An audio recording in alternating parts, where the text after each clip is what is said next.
बम्बई ते कराची में थींदड़ अवामी असम्बली इज्तिमा के सिलसिले में जमायत उलमा इस्लाम सूबे सिंध जो अमीर हज़रत मौलाना साईं अब्दुल क़य्यूम हालेज भी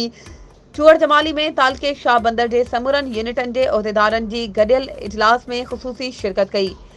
इजलास के खिताब कंदे सूबाई सदर मौलाना अब्दुल क़य्यूम हालेजवी साहब जन चयो त मुल्क में थींदड़ आम चूंडुनि में जमायत उलमा इस्लाम जो मैंडेट चोरी करे जमायत के दीवार से लगाइण की साज़िश थी है। हुन चयो त जमायत उलमा इस्लाम तरफा इलेक्शन में थींदड़ महाधांधली खिलाफ हलंदड़ एहतजाजी तहरीक के सिलसिले में JUI सिंध तरफा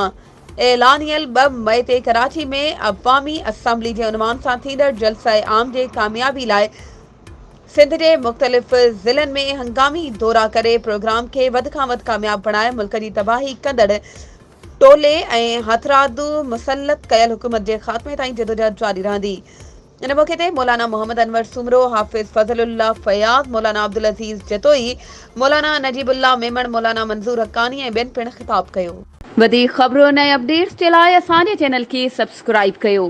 ऐं हा बेल आइकन खे प्रेस करणु न विसारिजो त जीअं असांजी हर नई अचण वारी वीडियो तव्हां ताईं पहुची